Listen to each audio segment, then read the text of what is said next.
10 ways the narcissist devalues through text message. We avail ourselves of the use of technology through all various stages of the narcissistic dynamic with you, and the period of devaluation is no exception. Whether you are the primary source in the sustained devaluation, or a secondary source, or even a tertiary source receiving a corrective devaluation, we will use technology to devalue you. This is commonly done through the sending of text messages. They, of course, can be text, social media message, or email, and they are those poisoned arrows that are shot towards you and land, hitting the target. We use these text messages because it's so easy for us to do so. It really is a simple task of typing that message, whether we happen to be at home, in the office, sat waiting for a plane, or in a queue of traffic. It might be prompted by something you have done, your telephone call to us, or a text message from you, or perhaps we've seen you walk past where we're sat in that queue of traffic, i.e., you have entered a sphere of influence and caused a Hoover trigger. Sometimes we just happen to think about you, or we're reminded of you. And again, there has been a Hoover trigger, and our narcissism determines that we need to assert control over you, and, in the circumstances, our narcissism has dictated that the appropriate way of doing so is to send you an unpleasant text message of some sort. This is done to directly assert control over you, draw fuel from you, and is our way of devaluing you. Devaluation is a method of controlling you and drawing fuel from you. Devaluation is a method by which we obtain the prime aims from you. Devaluation is, of course, punishing you. But in the mind of the lesser or the mid-range narcissist, that is not always prevalent. Instead, the lesser or the mid-range narcissist is more likely to regard it as a response to your unpleasant behavior, seen through the narcissistic perspective. Remember, lesser and mid-range narcissists in particular regard themselves as the victims, and that they're merely responding to your provocation. They see your behavior as a provocation because of their narcissistic perspective. We can unleash these text messages of devaluation from anywhere, and it can be done at any time in accordance with the provisions that I've just explained, and then we reap the reward of the assertion of control and the provision of fuel. Sometimes the fuel arises as a consequence of the response that we receive from you by the message that you send, or that you might ring us, or indeed turn up in person. Other times it is gathered through thought fuel, as we envisage your reaction based on what we know of you. In some instances we receive a combination of both proximate and thought fuel. Proximate fuel is where we witness your reaction.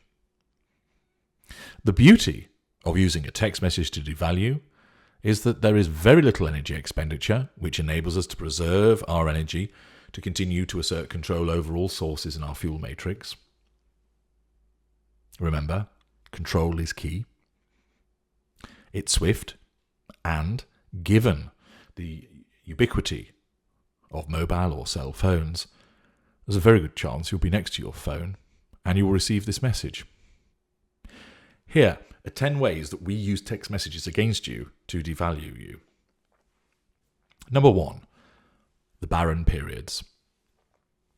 We have, through the extensive and exciting messaging we engaged in during the Golden Period, created an expectancy on your part to receive messages from first thing in the morning until last thing at night, and at regular and repeated intervals.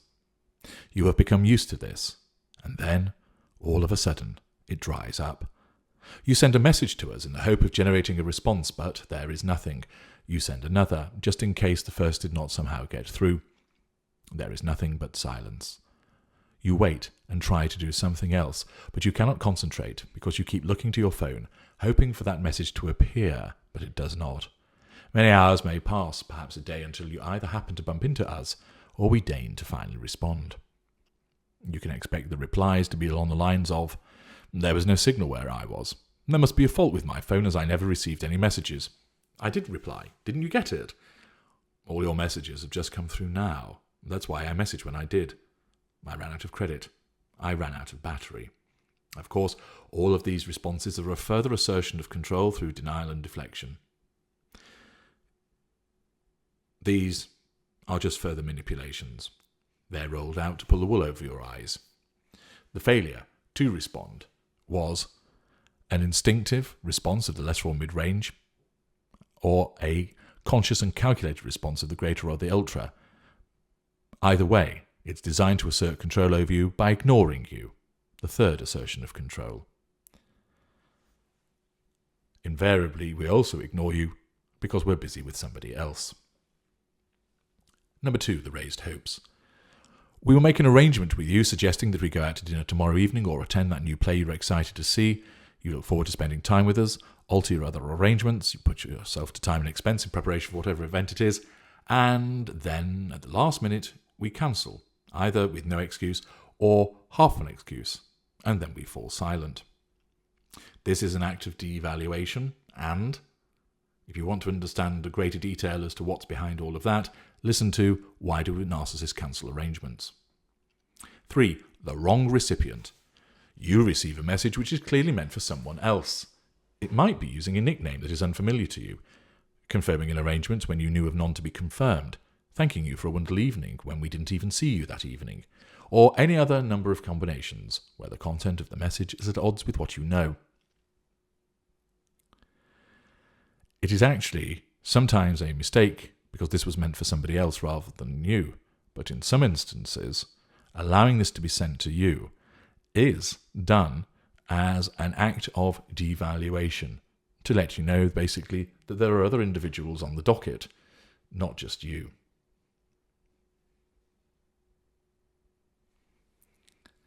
Number 4, the vitriolic volley. A straightforward, nasty barrage of insults set in the form of text messages. The content will be savage and hurtful, and you will have no or little idea why the messages are being sent or what they actually relate to. You will be accused of being a slut when you have always been faithful, or wasting money when you've always been careful with it, or not caring about us when you've just done something especially loving. The words will be barbed, picking on your weakness and vulnerabilities, and it is often done when you've gone out without us, or you have friends around without us being invited. This is a reaction to the wounding caused by you going off with other people, and it is a short and sharp method of upsetting you in a quick and as possible manner, and is all about asserting control over you. Number 5, the afterthought. We tell you what we are doing, and happen to mention that you might like it as well, even though now, given the late notice you've been given, that it is now impossible for you to join in. In effect, we give the appearance of being pleasant to you, although it's utterly meaningless. Typical messages will read, "Great party at Harry's, you would love the music here. I'm at Portofino's with Hannah, the food is just your type of thing." Plus, who the hell is Hannah, by the way? "I'm watching U2, they're awesome. You like them, don't you? We know full well that U2 is your favourite band. Why didn't we invite you along?" You are left upset as you are missing out on something that you would enjoy, and also hurt because we've done it without you. You would have wanted to attend. The reference to what we are doing now devalues you because you ought to have been there. Number 6, the mirror. This doesn't appear as though it is actually a poisonous message because its content is pleasant, and it is when it is sent that is of relevance.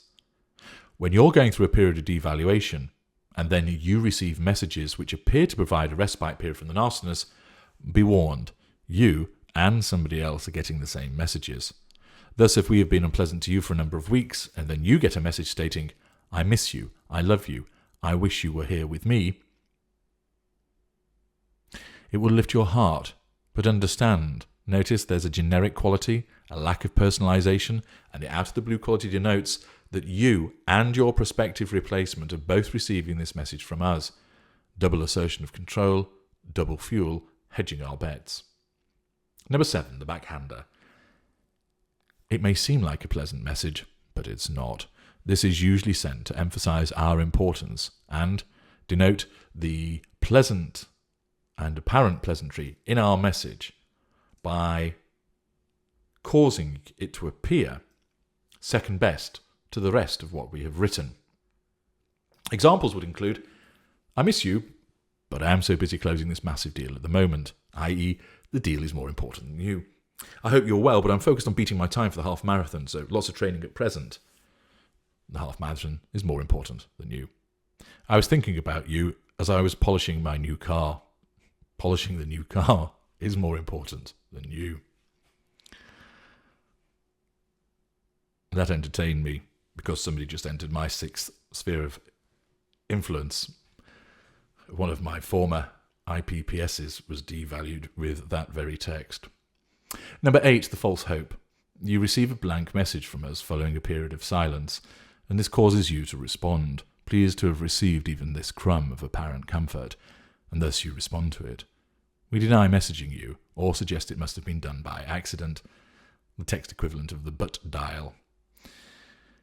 It was done instinctively, with lesser or mid-range, calculated where greater or ultra, for the purpose to assert control, and we also picked up on just how quickly you replied to us as well, signalling control. Number 9, the forewarned silent treatment. You are told we will not be available to contact. The reason given is not because we are travelling or engaged in meetings or such like, but rather will be explanations such as, don't message me for 48 hours. I need to do some thinking. I need some space, so I won't be in touch for a few days. I'm feeling pressured, so just need some breathing space. Don't contact me until I contact you. Aside from gaining thought fuel at your disappointed and concerned reaction, this is being done to assert control over you, and most of all, that you don't get in the way and interfere with our control over the new person that we're seducing. Number 10, the false emergency. We send a message asking you for your help with something, and you feel pleased to be involved as matters have been decidedly icy between us for a few days. Are we now starting to thaw by asking you for help? You respond straight away, but you are then told that it does not matter since Joe or Helen or Angela has already come to our aid, lent us the onion, changed the tyre, etc. There was no incident which required your help or help from anybody. We wanted to see how quickly you would respond to our control, and then we garner fuel from both your perceived and witnesses' responses. This sudden sending of the text is done in the instant, so with a lesser or mid-range narcissist, it isn't planned. They just send it, driven by their narcissism, which says, see how quickly they'll respond to it. The narcissist doesn't know that they're seeking your control. What they're doing is they just feel as though they're testing you to see your loyalty. That much they'll be aware of, but they will not know the real reasons it's being done. The greater or ultra, of course, will know the reason why this is being undertaken. And there you have it. 10 ways that we devalue you by text message and the varying categories. So now you understand what was going on when you received text messages of that nature. I'm H.G. Tudor. Thank you for listening.